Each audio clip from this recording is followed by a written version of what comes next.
Praise lord. ఈరోజు దేవుని వాగ్దానం ద్వితీయోపదేశకాండం 33:27. శాశ్వతుడైన దేవుడు నీకు నివాస స్థలము, నిత్యముగా నుండి బాహువులు నీ క్రింద నుండును, ఆయన నీ ఎదుటి నుండి శత్రువును వెళ్ళగొట్టి నశింప చేయుమనను. ఈ లోకంలో శాశ్వతమైనది ఏది కనబడడం లేదు కదా. లోకంలో ఉన్న వస్తువులు శాశ్వతమైనవి కాదు, మనిషి శాశ్వతమైన వాడు కాదు. మనిషికున్న బంధాలు, బంధుత్వాలు, మనిషి కలిగి ఉన్నవన్నీ కూడా అశాశ్వతమైనవన్నీ మనం చూస్తూ ఉన్నాం. మనిషి కలిగి ఉన్న బలం, అందం, ధనం, ఆయుష్ అన్నీ కూడా అశాశ్వతమైనవే. ఒకరోజు మనల్ని విడిచి వెళ్ళిపోతూ ఉంటాయి. వాటిని చూసి మనం దిగులు చెందుతూ ఉంటాం. ఈ లోకంలో ఉన్న బంధాలు, బంధుత్వాలు కూడా కొంతకాలం ఉన్నట్టుగా కొంతకాలం ఉండడం లేదు. చాలా బాధపడిపోతూ ఉంటాం. కొన్ని బంధుత్వాలను బట్టి, బంధాలను బట్టి చాలా వేదన పడిపోతూ ఉంటాం. అయ్యో, ఒకప్పుడు నాతో ఇంత మంచిగా ఉన్నారు, ఇప్పుడు మంచిగా లేరు. అయ్యో, ఒకప్పుడు నన్ను చాలా గౌరవించారు, చాలా విలువనిచ్చారు, ఇప్పుడు నాకు విలువనివ్వడం లేదు అని చాలా కుమిలిపోతూ ఉంటాం. అలాగే మనం కలిగి ఉన్నవి మనకు దూరం అవుతున్నప్పుడు కూడా మనకెంతో చింతగా అనిపిస్తూ ఉంటుంది, దిగులు పొందుతూ ఉంటాం. ఒకప్పుడు ఎంత బలంగా ఉండే వ్యక్తిని ఈరోజు చాలా బలహీనమైపోయాను.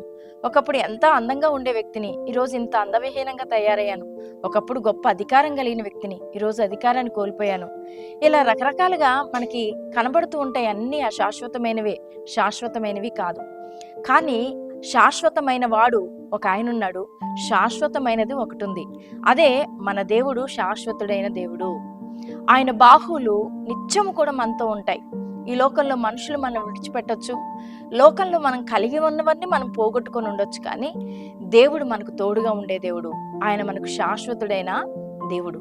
కాబట్టి ఈరోజు నువ్వు ఏ విషయంలో దిగులు చెందుతున్నా, కృంగిపోతున్నా, ఈరోజు అద్భుతమైన వాగ్దానాన్ని దేవుడు నీకు ఇస్తున్నాడు. నువ్వన్నీ పోగొట్టుకున్నా, అందరూ నీకు దూరం అయిపోయినా, నీకున్న బంధాలు, బంధుత్వాలు అశాశ్వతంగా కనబడుతున్నా, నేనైతే నీకు శాశ్వతంగా ఉంటాను, ఎప్పుడు కూడా నా చేయి నీకు తోడుగా ఉంటుందని వాగ్దానం చేస్తున్నాడు. దేవుడే మనకు తోడుగా ఉంటే ఇంకెంత గొప్ప సంతోషం చెప్పండి. అంతేకాదు, శాశ్వతమైనది పరలోకం. నీ జీవితం ఈ లోకం మట్టుకు మాత్రమే ముగించబడేది కాదు. నీ జీవితానికి ఒక నూతనమైన ఆరంభం ఉంది. నిత్యముగా ఉండే పరలోకంలో నువ్వు నివాసం చేయబోతున్నావనే ఆనందాన్ని, సంతోషాన్ని నువ్వు కలిగి ఉండాలి. ఎందుకంటే ఈ లోకంలో భూమి, ఆకాశము అన్నీ కూడా ఒకరోజు లయమైపోతాయి, అన్నీ కూడా వెళ్ళిపోతాయి. కానీ పరలోకం మాత్రం శాశ్వతమైనది. కనుక ఈ భూమి మీద నీకు దేవుడు శాశ్వతుడిగా ఉన్నాడు, పరలోకంలో కూడా నీతో కూడా శాశ్వతుడిగా ఉన్న దేవుడు నీకు నివాస స్థలంగా ఉన్నాడు.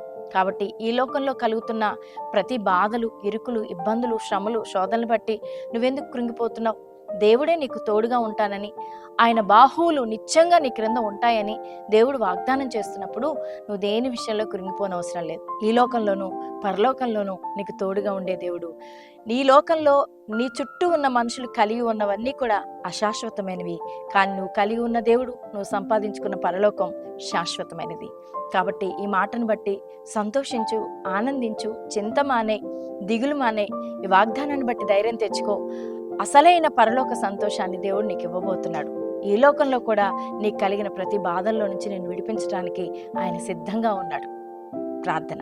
పరిశుద్ధుడా, ప్రేమ కలిగిన తండ్రి, కృప కలిగిన మా దేవ, నీకు వందనాలు. ఎంతమంది ఈరోజు నాయన వారు పోగొట్టుకున్న వాటిని బట్టి కృంగిపోయి నిరాశ చెంది ఉన్నారు నాయన. ఈ లోకంలో ప్రభా అన్నీ మేము కోల్పోయి ఉండొచ్చు, అన్నీ మాకు దూరం అయిపోయి ఉండొచ్చు, కానీ మాకు శాశ్వతుడైన దేవుడు, మాకు నివాస స్థలంగా మీరున్నావు.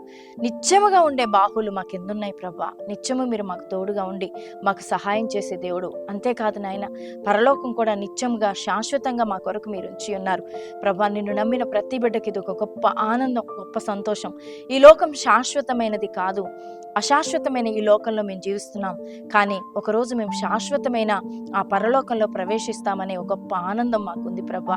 కనుక ఈరోజు ఎంతమంది బిడ్డలు హృదయాల్లో నెమ్మది లేకుండా ఉన్నారు, గొప్ప నెమ్మదినిచ్చి, సంతోషాన్నిచ్చి, సమాధానాన్నిచ్చి, వాగ్దానాన్ని బట్టి ధైర్యం తెచ్చుకొని ప్రభా వారి హృదయంలో సమాధానం కలిగి జీవించే కృపను వారికి, వారి కుటుంబానికి, వారి బిడ్డలకు మీరు అనుగ్రహించి వారందరూ కూడా రక్షణ పొందే కృపను మీరు దయచేసి దీవించమని ప్రభా. ఈరోజు ఎంతమంది పుట్టినరోజు జరుపుకుంటున్నారో ఆ బిడ్డలందరినీ మీరు దీవించి నాయన దీర్ఘాయువును వారికి అనుగ్రహించండి. ఈరోజు ఎంతమంది వెడ్డింగ్ యానివర్సరీ జరుపుకుంటున్నారో ఆ బిడ్డలందరినీ కూడా మీరు దీవించి బ్లెస్ చేసి వారి వైవాహిక జీవితం అంతా కూడా సంతోషంగా గడపడానికి, వారి కుటుంబం జీవితం కూడా సంతోషంగా ఉండడానికి సహాయం చేసి దీవించమని ప్రార్థన చేస్తూ ఉన్నాను. ప్రతి ఒక్కరిని ఆశీర్వదించమని యేసు నామములో ప్రార్థిస్తున్నాను తండ్రి. ఆమేన్.